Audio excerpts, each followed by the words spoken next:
ഇന്ന് നമുക്ക് വളരെ എളുപ്പത്തിൽ തയ്യാറാക്കാൻ പറ്റുന്ന ഒരു വഴുതനങ്ങ കറി നോക്കിയാലോ. വഴുതനങ്ങ ഇഷ്ടമില്ലാത്തവർ കൂടി ഇത് കഴിക്കും. കാരണം അങ്ങനെ അളിഞ്ഞൊന്നും പോവാത്ത തരത്തിലുള്ള ഒരു വഴുതനങ്ങ കറിയാണിത്. അതിനായിട്ട് നമ്മളിവിടെ തക്കാളിയും സവോളയും ചെറിയുള്ളിയും ഇഞ്ചി, പച്ചമുളക്, വെളുത്തുള്ളി, കുറച്ച് കറിവേപ്പില, കുറച്ച് മല്ലിയില ഇവയൊക്കെ അരിഞ്ഞു വെച്ചിട്ടുണ്ട്.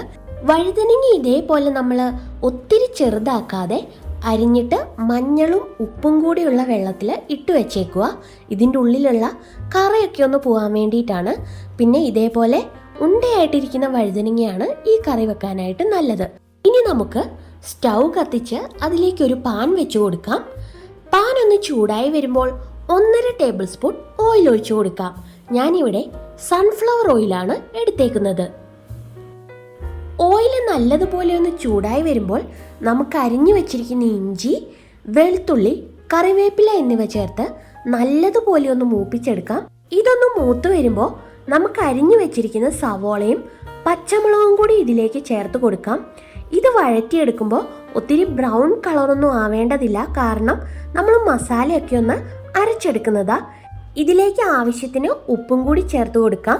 ഇങ്ങനെ ഉപ്പ് ചേർക്കുന്നത് നമ്മുടെ സവോള പെട്ടെന്ന് വഴന്നു വരാൻ സഹായിക്കും. ഇനി ഇത് നമുക്കൊന്ന് ഇളക്കി ചെറുതായിട്ടൊന്ന് വഴറ്റിയെടുക്കാം. അതിനുശേഷം നമുക്കിതിലേക്ക് തക്കാളി കൂടി ചേർത്ത് കൊടുക്കണം. അതിൻ്റെ കൂടെ തന്നെ ഞാൻ എടുത്തു വെച്ചിരിക്കുന്ന മല്ലിയിലയും കൂടി ചേർക്കുന്നുണ്ട്. ഇനി ഇത് നമുക്ക് ഒന്ന് അടച്ചു വെച്ചിട്ട് ഒന്ന് നല്ലതുപോലെ ഈ തക്കാളിയൊക്കെ ഒന്ന് ഉടഞ്ഞു വരാൻ വേണ്ടി മൂടി വെച്ച് ഒരു 2 മിനിറ്റത്തേക്ക് വേവിച്ചെടുക്കാം. 2 മിനിറ്റത്തേക്കെന്ന് പറഞ്ഞാലും നമ്മൾ ഇടയ്ക്ക് ഒന്ന് തുറന്നു നോക്കി ഇളക്കി കൊടുക്കണം. അടിയിലൊന്നും പിടിക്കാതിരിക്കാൻ വേണ്ടിയാണിത്.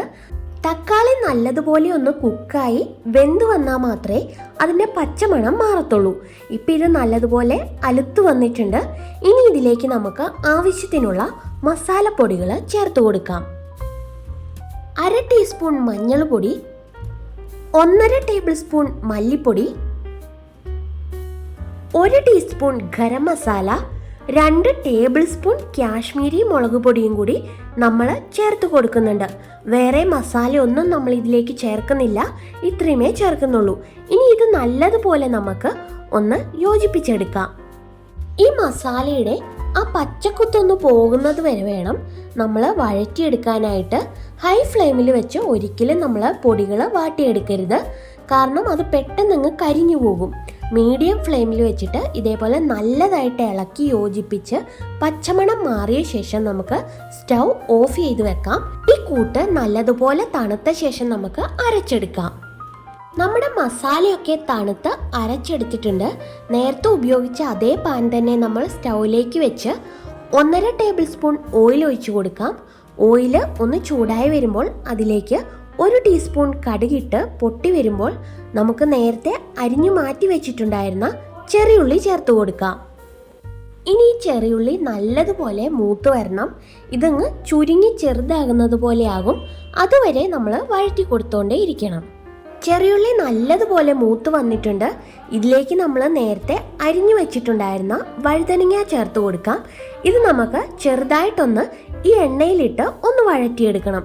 അളിഞ്ഞു പോകാതിരിക്കാനാണ് നമ്മളിങ്ങനെ ചെയ്യുന്നത്.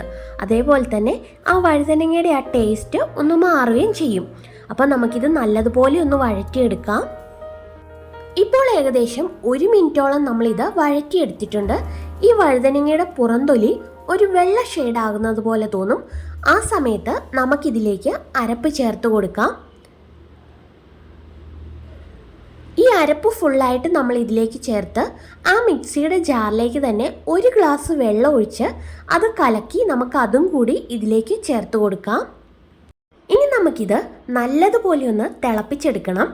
ആ വഴുതനങ്ങ ഈ ചാറുമായിട്ട് ഒന്ന് യോജിക്കാൻ വേണ്ടിയാണത്. അതിൻ്റെ ടേസ്റ്റൊക്കെ അതിലേക്ക് പിടിക്കാനായിട്ട്. ഈ സമയത്ത് നമുക്കിതിൻ്റെ ഉപ്പൊക്കെ ഒന്ന് നോക്കാം. കറക്റ്റ് അല്ലെങ്കിൽ ഈ സമയത്ത് നമുക്ക് ചേർത്ത് കൊടുക്കാവുന്നതാണ്. അപ്പോൾ നമുക്കിതൊന്ന് മൂടി വെച്ച് ഒരു 1 മിനിറ്റ് ഒന്ന് തിളപ്പിച്ചെടുക്കാം. അപ്പോൾ നമ്മളുടെ ടേസ്റ്റി വഴുതനങ്ങ കറി ഇവിടെ റെഡി ആയിട്ടുണ്ട്. നല്ല കുറുക്കിയ ചാറോട് കൂടിയിട്ടുള്ള കറിയാണിത്. നമുക്ക് വേണമെങ്കിൽ ചപ്പാത്തിയുടെ കൂടെയും ഒക്കെ കഴിക്കാവുന്നതാ, ചോറിൻ്റെ കൂടെ മാത്രമല്ല. അപ്പോൾ ടേസ്റ്റി ആയിട്ടുള്ള ഈ കറി നിങ്ങളും ഒന്ന് ട്രൈ ചെയ്ത് നോക്കൂ. എല്ലാവർക്കും ഇഷ്ടമായെങ്കിൽ ലൈക്ക് ചെയ്യാനും സബ്സ്ക്രൈബ് ചെയ്യാനും മറക്കല്ലേ. അപ്പോൾ നമുക്ക് പുതിയൊരു വീഡിയോ ആയിട്ട് വീണ്ടും കാണാം.